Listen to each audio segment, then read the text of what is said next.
Mom, please don't embarrass me tonight. Don't worry, Daniel. I know exactly what kind of woman they expect to see. What does that mean, Mom? My son's words still echoed in my head. Mom, please, don't embarrass me tonight. I smiled when he said it, but something inside me cracked a little. Not because Daniel was cruel. He wasn't. My son had always been a good man. But even good people can become blind when they start chasing the approval of people who look down on them. My name is Evelyn Carter.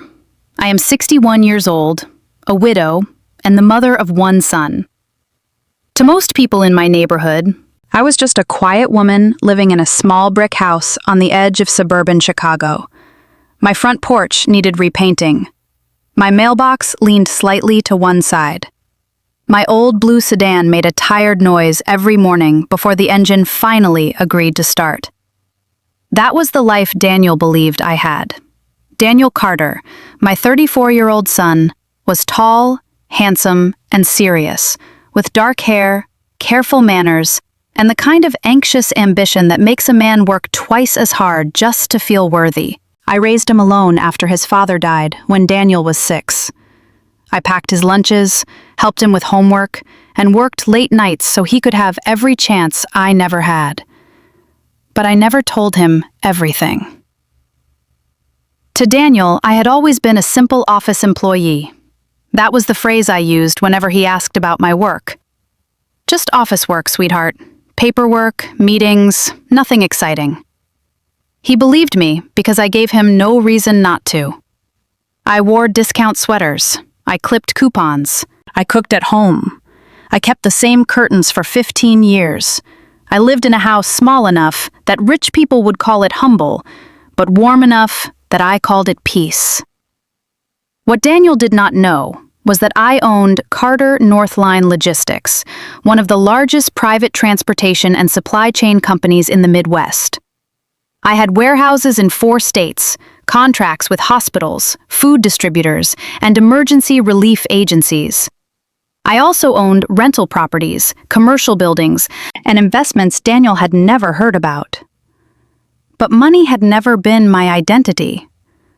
I had seen wealth destroy families. I had seen children raised with silver spoons grow into adults with empty hearts. So I made a decision when Daniel was young. He would inherit my values before he ever inherited my money. That was why I stayed quiet. Only one person knew the full truth about me: Rose Miller. Rose was my oldest friend, a sharp-eyed woman in her late 60s with silver curls, red reading glasses, and a voice that could slice through nonsense like a knife. She had been my accountant for 22 years before retiring, though retirement never stopped her from calling me whenever she smelled trouble. And 3 days before the charity gala, she called. "Evelyn," Rose said, her voice low, "tell me Daniel's fiancée is not connected to the Whitmore family." I paused in my kitchen, one hand resting on the counter. "Madison Whitmore. Why?" Rose went silent for a moment. That silence told me more than any answer could. Madison Whitmore was Daniel's fiancée, a beautiful young woman from Boston with polished blonde hair, perfect posture, and a smile that looked expensive before it looked warm. She spoke gently, but every sentence seemed carefully arranged to make herself seem superior without sounding rude. Her parents were worse. According to Rose, the Whitmores were famous in charity circles, not because they helped the poor, but because they photographed themselves helping the poor. "Victoria Whitmore uses children's charities like a mirror," Rose said. "Every donation dinner, every scholarship fund, every gala, it all reflects back on her." Victoria Whitmore, Madison's mother, was known as a social queen of Boston. Elegant, icy, and obsessed with reputation. Her husband, Richard Whitmore, was a real estate developer with a charming smile and a habit of making money disappear behind complicated paperwork. Rose warned me that several donors had quietly questioned where the Whitmore Foundation's money actually went. "Be careful," she said. "People like them don't just judge the poor, Evelyn. They use them." I looked around my little kitchen, at the chipped mug beside the sink, the old table Daniel had eaten breakfast at as a boy, the quiet life I had built on purpose. Then I thought of my son, standing beside Madison, trying so hard to be accepted by people who might never respect where he came from. And that was when I made my decision. If the Whitmores wanted to meet Daniel's poor mother, then that was exactly who they were going to meet. Daniel called me the next evening, right after dinner, at the exact time he used to call when he was in college and needed advice but didn't want to admit it. I was sitting at my kitchen table, sorting through a stack of donation reports Rose had emailed me. The Whitmore Foundation's name appeared on several documents, always surrounded by pretty words: opportunity, children, future, compassion. But the numbers underneath those words did not feel pretty at all. When my phone rang, I already knew it was Daniel. "Hi, Mom," he said. His voice was too careful. "Hello, sweetheart," I replied. "Long day?" "Yeah, a little." He paused. "Listen, Madison's parents are hosting their annual charity gala this Saturday in Boston. They want you to come." I looked toward the window, where the evening light was fading over my small backyard. "They want me there?" "Well, yes. I mean, Madison thinks it would be good for everyone to finally meet properly." The way he said properly made my fingers tighten around the phone. Daniel had introduced me to Madison twice before, both times briefly. She had been polite, graceful, and cold in the way expensive marble is cold. She smiled when she spoke to me, but her eyes always drifted to my old cardigan, my plain shoes, my modest house. Madison Whitmore was beautiful, educated, and socially polished, but she had a talent for insulting people without using ugly words. Once, while standing in my kitchen, she had looked at my mismatched chairs and said, "There's something so charming about people who don't care about appearances." Daniel had laughed nervously, as if it were a compliment. I hadn't. Now, over the phone, he cleared his throat. "Mom, it's a very formal event. Black tie. Important donors, business leaders, press, all that." "I understand." "So maybe wear something nice. Not too simple." I leaned back in my chair. "Not too simple? I don't mean it like that." "Yes, you do." Silence. Then he exhaled. "Mom, please. I just want the night to go smoothly. Madison's family is different. They care about presentation." Presentation. Another polished word for shame. I pictured Daniel standing beside Madison in some glass-walled Boston penthouse, trying to fit into a world that had already decided he was useful but not equal. I wondered how many small humiliations he had swallowed to keep peace. "There's something else, isn't there?" I asked. He didn't answer right away. Finally, he said, "Madison's parents asked if you were financially dependent on me." I closed my eyes. There it was. "And what did you tell them?" I said no, of course not. But Madison said her parents only worry because marriage should start with clear expectations. Clear expectations about what? Another pause. "Money," Daniel admitted. "They want me to sign a prenup." I almost laughed, not because it was funny, but because arrogance often arrives dressed as caution. "What kind of prenup?" "I haven't read all of it." "Daniel." I know. Their lawyer sent it yesterday. Madison says it's standard." But I could hear the doubt in his voice. "Send it to me," I said. "Mom, you wouldn't understand legal language like that." The words came out fast, too fast. The moment he said them, he regretted it. I let the silence sit between us. Then I said softly, "Of course." "Mom, I'm sorry. I didn't mean—" "It's fine." But it wasn't fine. Not because he underestimated me. I had allowed that. I had designed that. What hurt was hearing my son repeat the world Madison had built around him. That I was simple, limited, harmless, poor. He tried to recover. "Just come, okay? And maybe don't talk too much about the old neighborhood or your office job. Victoria can be intense." "Victoria," I repeated. "Madison's mother." I remember. Victoria Whitmore had never met me, but somehow she had already measured me. I could feel it in every warning Daniel gave. "And Richard?" I asked. "What is he like?" "Madison's father? He's powerful, quiet. He doesn't say much unless it matters." Men like that usually said plenty. They just used other people to speak for them. Before hanging up, Daniel lowered his voice. "Mom, please don't take this the wrong way. I just don't want them thinking I came from nothing." I stared at the donation reports on my table. Then I smiled sadly.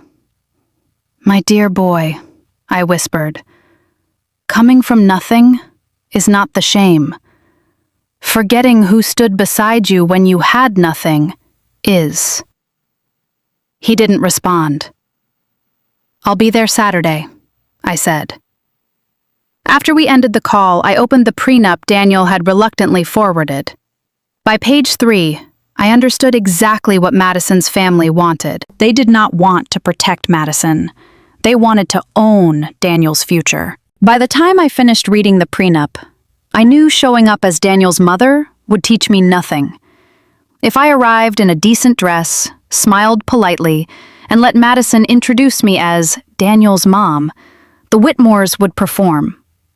They would offer careful smiles, controlled compliments, and the kind of fake warmth rich people use when they know someone is connected to their image. I did not need their performance. I needed their truth. So the next morning, I made 3 phone calls. The first was to Rose, who answered before the second ring. "Tell me you are not doing something reckless," she said. "I'm doing something useful." "That usually means reckless." I asked her to find out which staffing agency the Whitmore Foundation had hired for the gala. Within 20 minutes, Rose sent me a name, a number, and a note that said, "You are insane, but I support you." The second call was to the agency. I lowered my voice, softened my confidence, and became Eve Carter, a widow looking for temporary cleaning work. The woman on the phone barely asked questions. A last-minute staff shortage had left them desperate for extra hands at the Whitmore Gala. By noon, I had been added to the cleaning crew. The third call was to my assistant, Nora Blake, a calm, efficient woman in her 40s who had worked beside me for 9 years and knew how to handle impossible requests without blinking. "Nora," I said, "clear my Saturday evening." "You have the donor reception in Boston." "I know. I'll be there, just not as myself." There was a pause. Then she said, "Should I ask?" "No." "Understood." Saturday came with cold rain and gray skies. I flew to Boston in the morning, checked into a modest hotel under my middle name, and left my designer luggage untouched in the closet. The only things I carried to the gala were a plain canvas bag, a cheap black coat, and an old pair of shoes I had once used for gardening. The hotel was magnificent. Marble floors, gold-trimmed mirrors, crystal chandeliers, white orchids on every table. Outside, black cars lined the curb while guests stepped out in gowns, tuxedos, diamonds, and practiced smiles. I entered through the service door. No one looked at me. That was the first lesson of the evening. Expensive rooms have invisible people. Someone polishes the glasses. Someone folds the napkins. Someone wipes the spilled wine before it stains the floor. And the wealthy rarely see them unless they need someone to blame. A supervisor handed me a gray uniform and a plastic name tag. Eve. I pinned it to my chest, looked at my reflection in a supply room mirror, and barely recognized myself. No jewelry. No makeup beyond what I needed to look tired. My silver blonde hair pulled into a rough bun. My shoulders slightly rounded. My eyes lowered. Perfect. As I stepped into the service corridor, a young woman almost bumped into me while carrying a tray of champagne flutes. "Oh, I'm so sorry," she said quickly. "Are you okay?" She was in her early 20s with warm brown skin, dark curls pulled back neatly, and anxious but kind eyes. Her uniform was crisp, but her shoes were worn down at the edges. "I'm fine," I said. "I'm Lily Brooks," she said, balancing the tray with practiced care. "First time working one of these?" "Is it that obvious?" She smiled. "Only because you still look like you expect people to say thank you." I liked her immediately. Lily walked with me toward the ballroom doors, quietly explaining where the supply closets were, which managers were impatient, and which guests drank too much and complained about everything. "My mom used to attend Whitmore Foundation events," she said suddenly. "As a guest?" Lily gave a small laugh. "No, as one of their success stories. She got a nursing scholarship from them years ago. That scholarship changed our lives." There was pride in her voice, but it faded quickly. "What happened?" I asked. Lily glanced around before answering. "Lately, they've been cutting scholarship money. A lot of kids lost support this year. My cousin was supposed to get help for community college, but they said funding was limited." She looked toward the ballroom, where violin music floated through the doors. "But look at this place," she whispered. "Does this look like limited funding to you?" I said nothing, because I was looking at the chandeliers, the orchids, the champagne, the ice sculptures, and the women wearing diamonds under banners printed with words like hope and generosity. And for the first time that night, I understood this was bigger than Daniel. This was not just about a family that might look down on me. This was about children being used as decorations for rich people's reputations. Lily touched my arm gently. "Just stay close to the walls, Eve. People here don't like being reminded staff exist." I looked at her kind face and nodded. "Thank you, Lily." Then the ballroom doors opened, and I stepped inside as Eve, the janitor. Invisible, listening. Ready. The ballroom looked like a dream, built for people who wanted to be photographed inside one. Crystal chandeliers spilled gold light over white tablecloths. Tall arrangements of orchids and roses stood in silver vases. A string quartet played near the stage, while waiters moved between guests with champagne trays and careful smiles. Everywhere I looked, there were diamonds, tuxedos, polished shoes, and people pretending generosity was the same thing as goodness. I kept to the edge of the room, just as Lily had advised.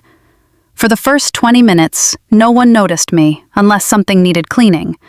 A guest dropped a napkin, another spilled wine near the auction table. Someone left lipstick on a crystal glass and complained as if the glass had personally insulted her. I cleaned, nodded, and remained invisible. Then I heard her voice. "Excuse me, you." I turned. Victoria Whitmore stood near the VIP section like she owned not just the room, but everyone breathing in it. She was in her late 50s, tall, elegant, and sharp-featured, with swept-up blonde hair, diamonds at her throat, and an emerald gown that looked expensive enough to fund a semester of college for 5 students. Her smile was thin and practiced, the kind of smile that warned you not to mistake it for kindness. She pointed at a tiny drop of champagne on the marble floor. "Clean that before someone important slips." Someone important. I lowered my eyes. "Yes, ma'am." She watched me kneel with a look of mild disgust, as if poverty might splash onto her dress. "And when you finish," she added, "stand farther away from the VIP tables. Guests don't enjoy having help hovering over them." Help. Not staff, not workers, not people. Help. I wiped the floor slowly, giving myself time to observe. Victoria moved through the room accepting compliments, touching shoulders, laughing softly, greeting donors as if each one were a coin she had personally polished. Beside her was Richard Whitmore, Madison's father. He was a broad-shouldered man in his early 60s, with silver hair, a smooth voice, and eyes that never smiled, even when his mouth did. He looked less theatrical than Victoria, but far more dangerous. Victoria wanted admiration. Richard wanted control. A few minutes later, Victoria called me again. "You, bring another waste bin near the silent auction table, and don't drag it through the center of the room. Use the side path. This is not a cafeteria." I obeyed. Not because I was afraid, because every insult was evidence. Near the bar, I saw Madison. Madison Whitmore looked flawless in a pale champagne gown, her blonde hair falling in soft waves over her shoulders. She stood beside a young woman with dark red hair and a silver dress, laughing behind a champagne flute. The friend said, "So Daniel's mother is coming tonight?" Madison's smile tightened. "I hope not," she replied. "Or at least, I hope Daniel convinced her to dress appropriately. She's sweet, but she has this small-town, struggling mom energy. I just don't want her to ruin the image tonight." The friend winced, then laughed softly, because people in rooms like that often laughed when cruelty was wrapped in silk. Madison took another sip. "Daniel is wonderful," she continued, "but his background is complicated. My parents are trying to help him understand what our life requires." Our life. I stood 3 feet away, holding a trash liner, and my daughter-in-law-to-be did not recognize me. For a moment, my chest tightened, not from surprise, from confirmation. Daniel was not joining a family. He was being trained by one. I moved toward the service hallway, needing a breath. That was when I heard Richard's voice behind a half-open door near the private office. "We'll classify the gala expenses under community outreach," he said. Another man answered, "Even the hotel suites?" Richard gave a low chuckle. "Family management expenses. The foundation exists because our family manages it. Donors don't read footnotes." I stopped walking. The other man lowered his voice. "And the scholarship cuts?" "Temporary," Richard said. "We needed liquidity this quarter. The children can wait. Reputation cannot." My hand tightened around the trash liner until the plastic stretched between my fingers. Children can wait. Those 3 words told me everything I needed to know about Richard Whitmore. I stepped away before they saw me, returned to the ballroom, and found Lily near the kitchen entrance. She was balancing a tray, smiling at guests who barely looked at her. For the first time that night, I was no longer just watching for Daniel. I was watching for every child whose scholarship had been turned into flowers, champagne, hotel suites, and diamonds. Victoria's voice cut across the room again. "Cleaning woman." I turned slowly. She pointed toward the back wall. "Stand there. People like you should know where they belong." I looked at her, then at Madison, then toward the closed office door where Richard had just buried his crime beneath polite language. And I lowered my head. Not in shame. In preparation. Daniel arrived just after the first round of speeches began. I saw him before he saw me. He stepped into the ballroom wearing a black tuxedo, his hair neatly combed, his posture stiff with nerves. My son looked handsome, successful, and terribly uncomfortable. Madison hurried to his side immediately, slipping her hand through his arm as if she were placing him where he belonged. She whispered something into his ear, then adjusted his bow tie with a smile that seemed loving from a distance, but possessive up close. Daniel smiled back, yet his eyes kept searching the room. For me, I realized. He was looking for his mother, not knowing I was standing 10 feet away with a mop in my hand and the name Eve pinned to my chest. Victoria noticed me watching and snapped her fingers again. "Cleaning woman, don't stand there staring. This is a private event, not a street show." A few guests turned their heads. Madison looked over, saw my uniform, and gave a small, amused smile. "Mother, be nice," she said lightly, but there was no kindness in it. Then she added, "Some people aren't used to rooms like this." Daniel heard it. I saw his jaw tighten. His eyes moved from Madison to me, and for one brief second, I thought he might say something. Instead, he looked down at his champagne glass. That silence hurt more than Victoria's insult. A waiter accidentally bumped my cleaning cart while passing behind me, and a stack of folded towels slid onto the floor. Victoria sighed, as if I had ruined the evening on purpose. Honestly, where do they find these people? Madison gave a soft laugh, and her friend covered her mouth with 2 fingers. Daniel shifted uncomfortably. "Madison," he murmured, "that's enough." But he said it too quietly, too gently, like a man asking permission to have a conscience. Madison leaned close to him and whispered, "Don't start, Daniel. Not tonight." And he stopped. My son stopped. I lowered my eyes, not because I was ashamed of myself, but because I did not want him to see the disappointment in mine. Then Lily appeared near the service station carrying an empty tray. Her face looked pale. Behind her was Mr. Grayson, the event manager, a thin man in his 50s with slick black hair, narrow shoulders, and a nervous habit of pulling at his cuffs whenever wealthy people were nearby. He grabbed Lily by the elbow and hissed, "Where is Miss Whitmore's bracelet?" Lily froze. "What bracelet?" Madison touched her wrist dramatically. "My diamond bracelet. It was here 10 minutes ago." Victoria turned toward the staff with cold satisfaction. "Check the girl's bag." Lily's eyes widened with terror. "I didn't take anything. I swear." I knew she was telling the truth because I had seen what happened. 5 minutes earlier, near the floral arch, Lily had quietly asked Victoria why several scholarship recipients had been removed from the guest program. Victoria's face had hardened. While Lily turned to pick up a tray, Victoria slipped Madison's bracelet from the cocktail table and dropped it into the side pocket of Lily's service bag. It had been smooth, deliberate, practiced, not theft, a trap, a punishment for a girl who had asked the wrong question in front of the wrong woman.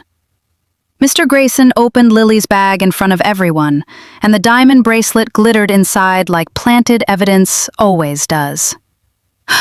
A gasp passed through the nearby guests. Lily began to cry. Madison stepped back as if Lily were dirty. Victoria lifted her chin and said, "This is why we must be careful who we allow near generosity."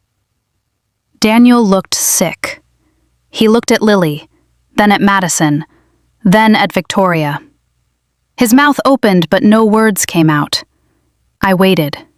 I gave him one last chance to become the man I had raised.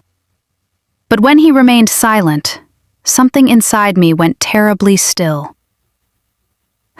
I was no longer just a mother pretending to be poor. I was a witness, and my final test was over. Victoria did not raise her voice at first. She didn't need to. People like her knew how to turn a whisper into a public execution.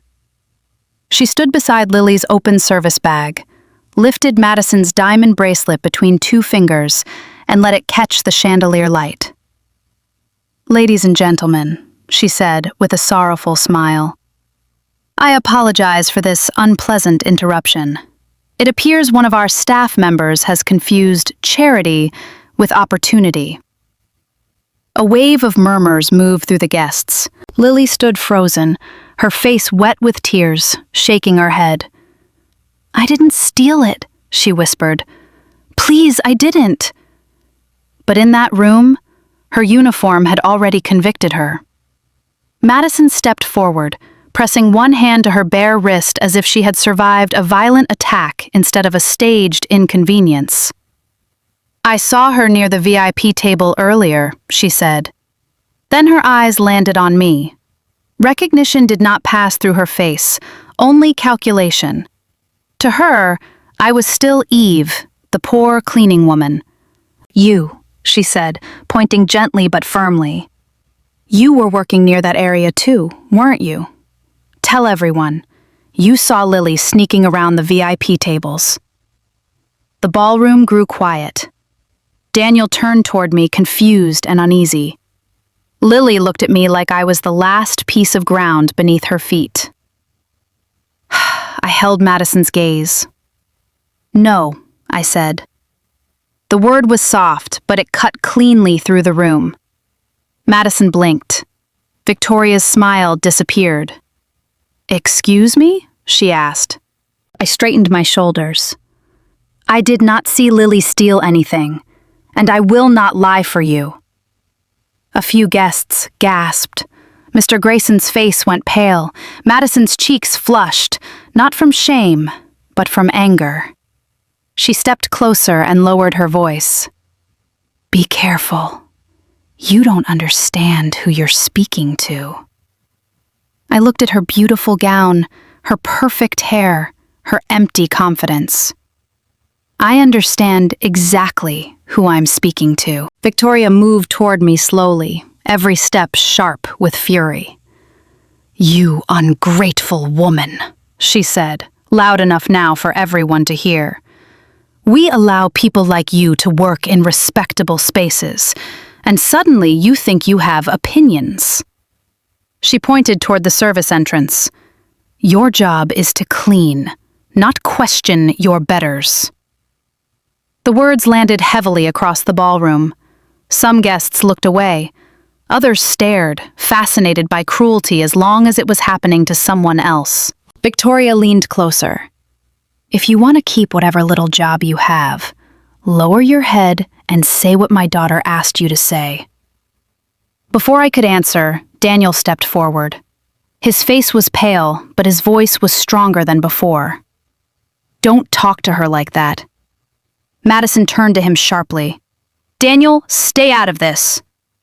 But he did not step back. He looked at me, still not knowing I was his mother, and something in his expression changed. Maybe he saw an older woman being humiliated. Maybe he saw the kind of injustice I had tried to teach him to recognize. "No," he said. "I won't stay out of it.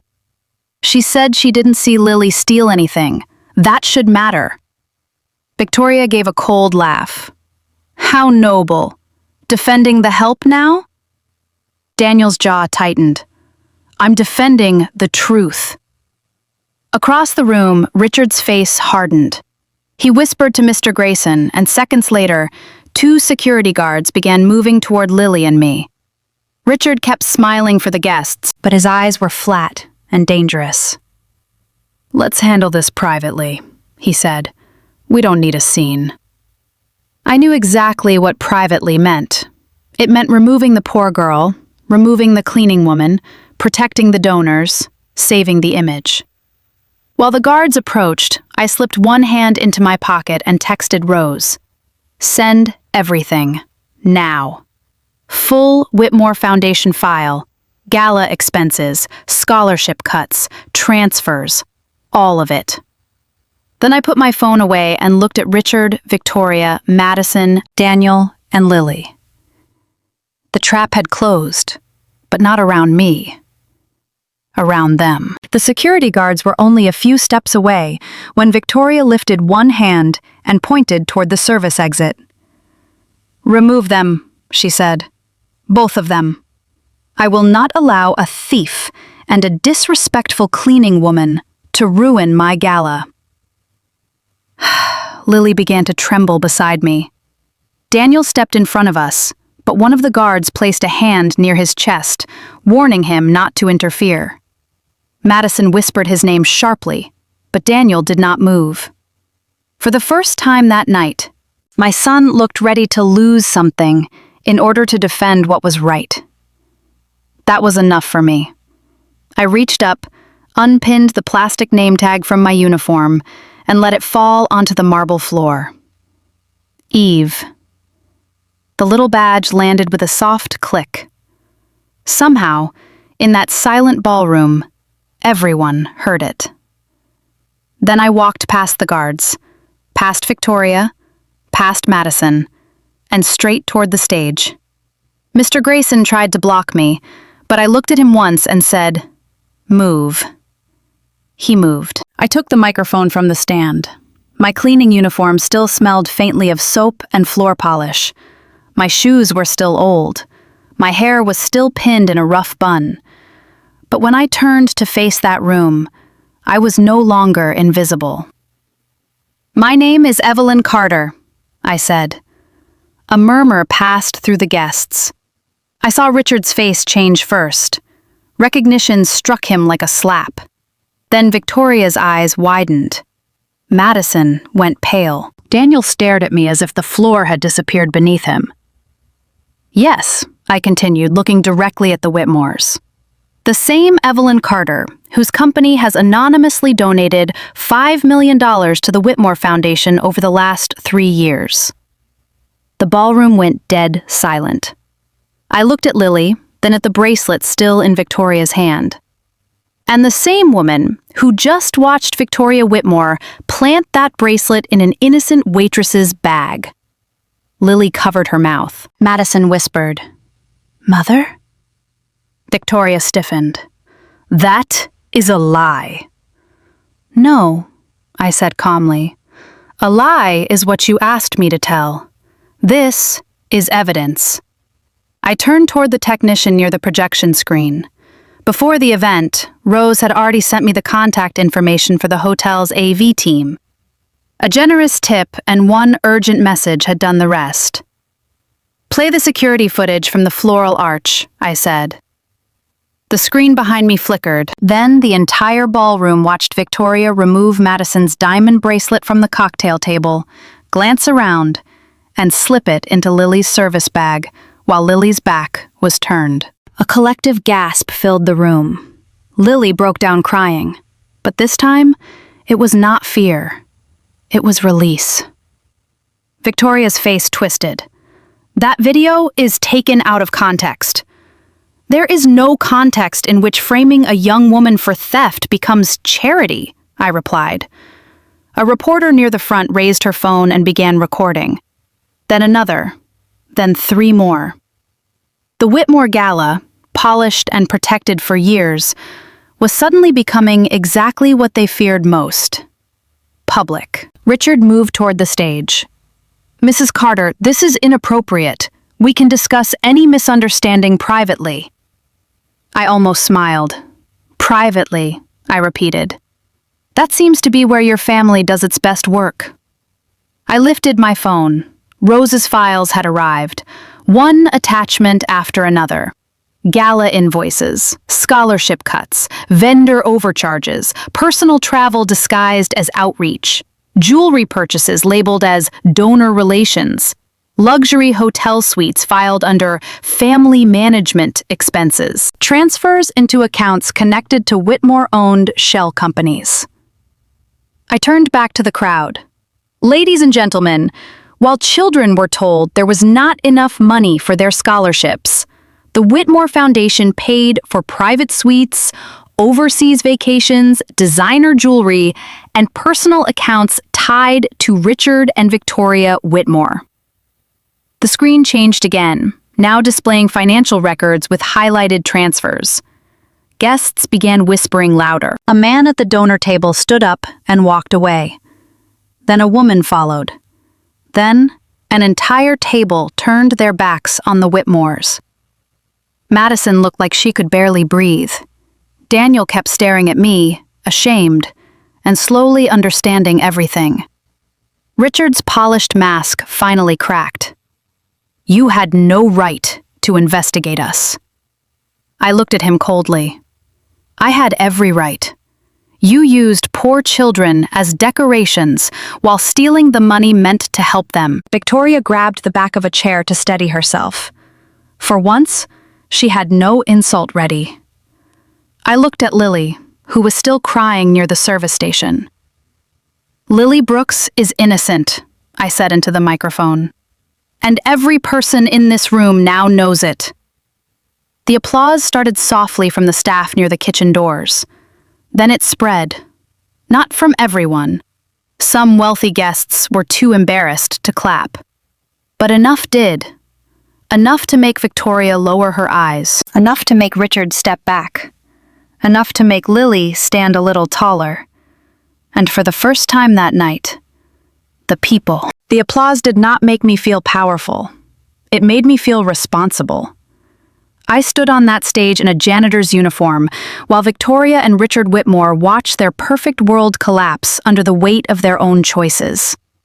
Cameras were recording. Donors were whispering. Staff members were crying quietly near the kitchen doors. And Lily Brooks, the girl they had tried to destroy, was standing straighter than anyone in the room. I looked at the crowd and spoke into the microphone one final time. Effective immediately, Carter Northline Logistics is withdrawing all financial support from the Whitmore Foundation. Richard's face went gray. Victoria gripped Madison's arm so tightly that Madison winced. Every remaining dollar I intended to donate will be redirected into a new scholarship program. The Lily Brooks Promise Fund.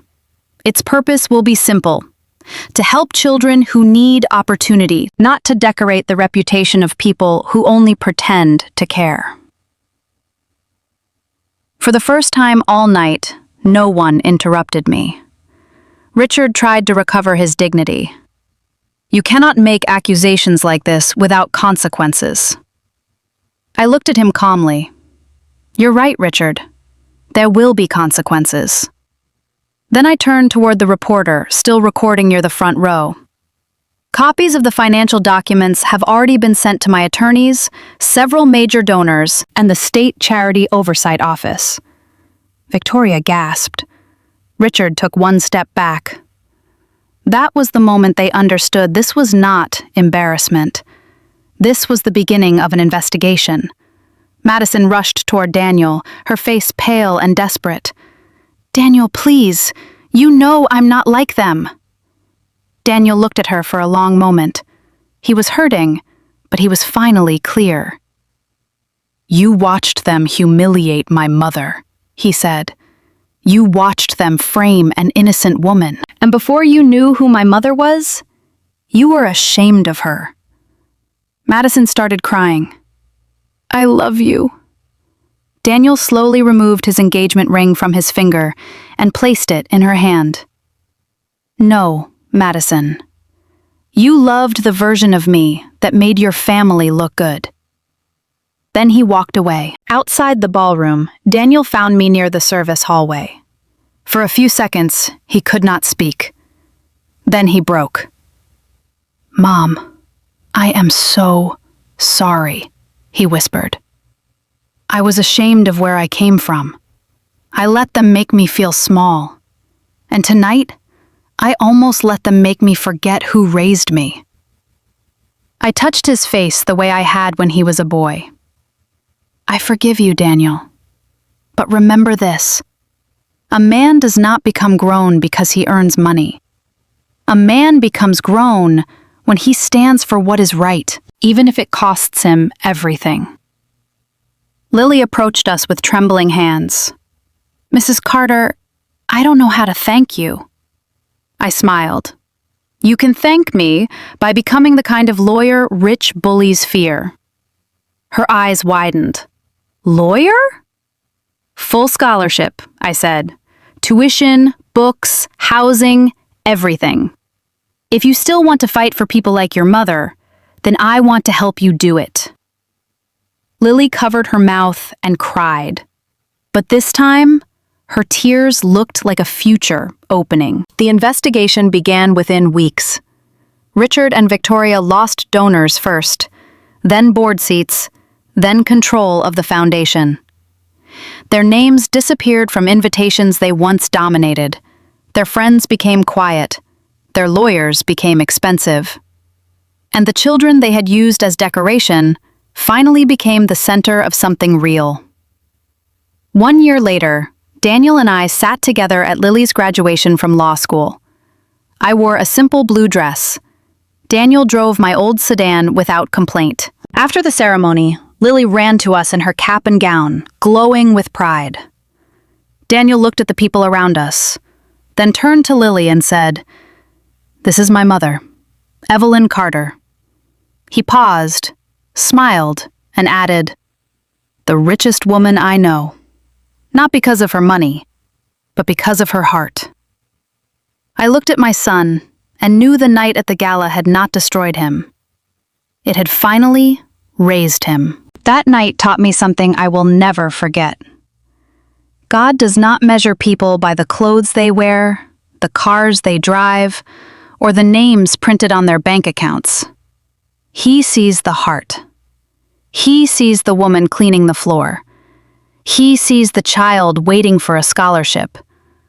He sees the mother who stays silent for years, not because she is weak, but because she is waiting for the right moment to stand. I learned that money can open doors, but it can never buy kindness. It can build a reputation, but it cannot hide an empty soul forever. And when people use power to hurt the weak, sooner or later, God has a way of bringing the truth into the light. So let me ask you this. If you were in my place, would you have exposed the Whitmore family in front of everyone? Or would you have walked away quietly? Do you believe people like Victoria and Richard can truly change? Tell me your thoughts in the comments. And if this story touched your heart, please like this video and subscribe to the channel for more powerful and emotional stories.